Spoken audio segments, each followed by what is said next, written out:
Hey people of the VC, it's Andy Cloudy Milder, and welcome back to another ripping metal from the Vinyl Vault, where I'm revisiting my records collection 5 at a time, trying to pick out some albums I've not heard for a long time and trying to reconnect with them and show you what I've been listening to. So let's dive straight in. Now this first one was it's a bit of a no-brainer. So if you watch my channel regularly, you might even been in the last video. It was a contest entry. I pulled this album out, and I hadn't heard it for a while. I gave it a spin, and I just kept spinning it over and over again. I must have played it 4 or 5 times on the bounce, and that's Attacker, a battle at Helm's Deep.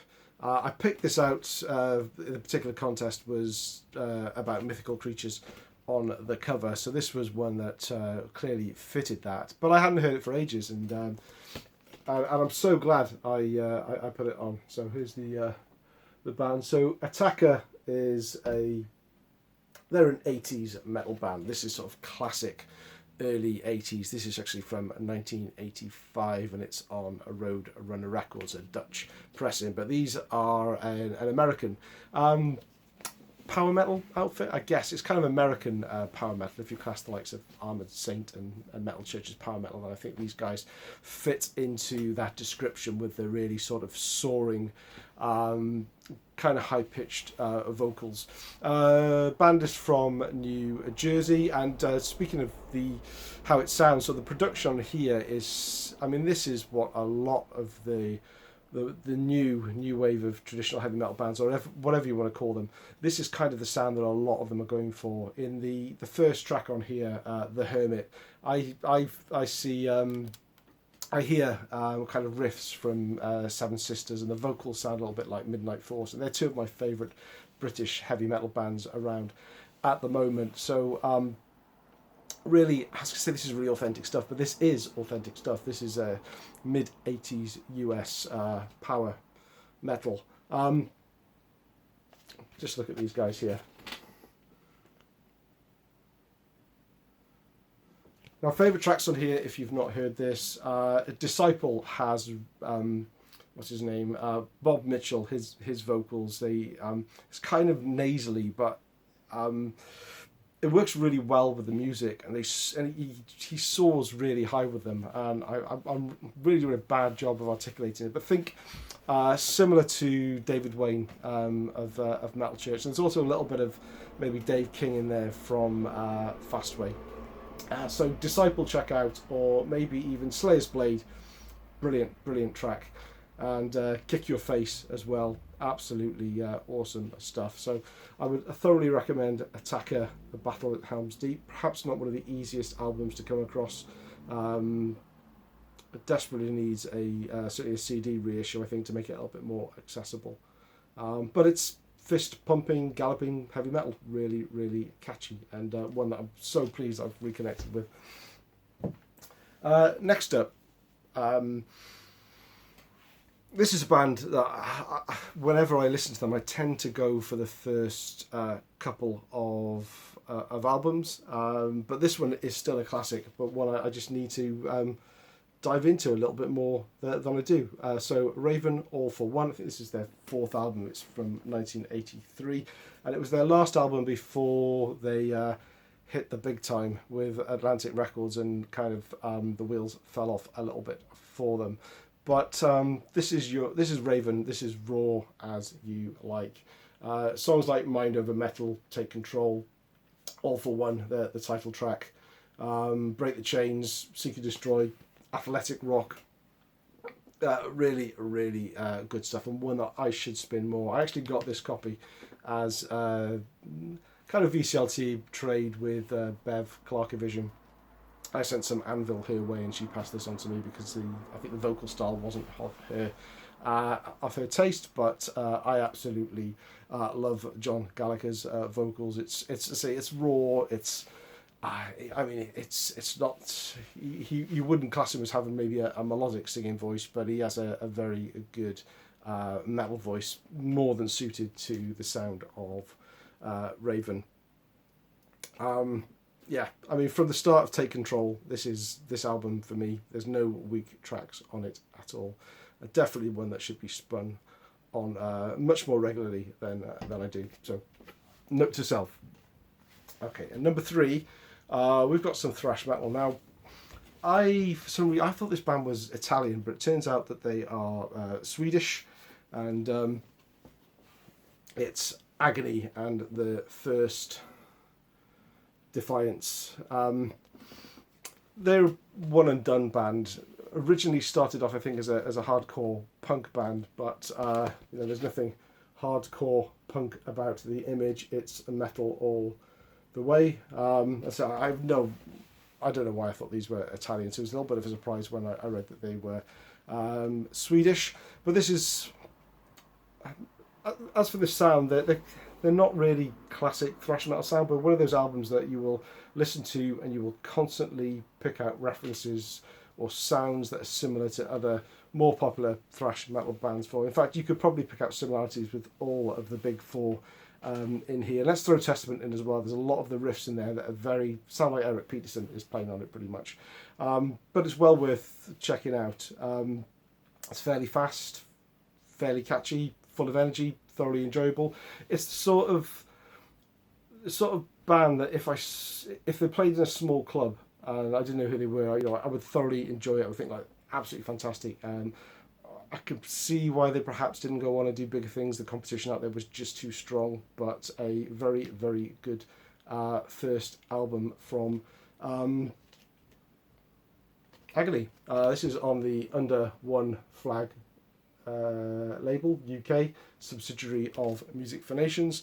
And if you do want to check them out, check out the tracks. If you can read them on there: Storm of the Apocalypse, Mass Manipulation, and Night of the Emperor, and you'll get a pretty good feel of what these guys sound like. But again, fantastic. Glad to reconnect with that one. In fact, all 5 of these, no duds at all. Really, really pleased, and they're ones that I'm hopefully not going to forget about this time, and I'll go back and play on a little bit more regular basis. Might surprise that I've not played this one too often. I've been on a real Halloween kick lately, but for some reason Walls of Jericho is not an album I gravitate towards, and I can't explain why, because it is a fantastic album. It is a little different from the sort of classic Halloween power metal sound that they became a little bit more noted for, but a little bit more on the speed metal side, but it's again, it's slightly rough, raw, ready, catchy. It's Halloween, and it's got Kai Hansen singing on it as well, so it's really, really good stuff.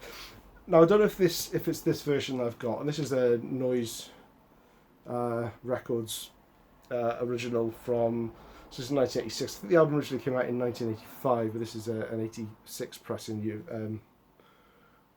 Actually, it's not on Noise. It's licensed by Noise. It's actually a Combat, so it's an 86 US pressing of the 85 Noise. Technicalities, bear with me. But to me, the production just sounds a little bit thin. It doesn't kind of have that oomph of a lot of the other Halloween albums that I've got. And I don't know if it's just the pressing of this. Maybe it's quiet in the mix, or whether that's the case for all the pressings, or the album just how it was produced. So let me know in the comments if you think I'm being a bit unfair when I'm saying this doesn't sound fantastic in the production. It doesn't sound rich, is kind of, I guess what I'm talking about. It just sounds a little bit thin, and the sort of the vocals and everything just kind of melds together a little bit too much, shall we say. But you can't deny songs like Walls of Jericho, Ride the Sky, Gorga I love, Guardians, How Many Tears. It's a must-have album, I think, for most metalheads. And again, it surprises me that it's been such a long time since I actually pulled it out and spun it. But I will tend to gravitate towards the Keepers albums if I want a fix of Halloween. Or more recently, I've been listening to more Halloween on CD through getting to know the Andy Darius era. So it was good to dive back and listen to this one. So last one I have for you today is another US metal classic, and it's the debut album from Armored Saint from 1984. This is March of the Saint, and the title track gets the ball rolling, March of the Saint, and John Bush sounds absolutely fantastic on this album. I'm a really big fan of John Bush's vocals, even when he went into Anthrax. I know a lot of people aren't, but certainly in Armored Saint, his voice actually I think suits Armored Saint more, and it's such a shame they didn't get the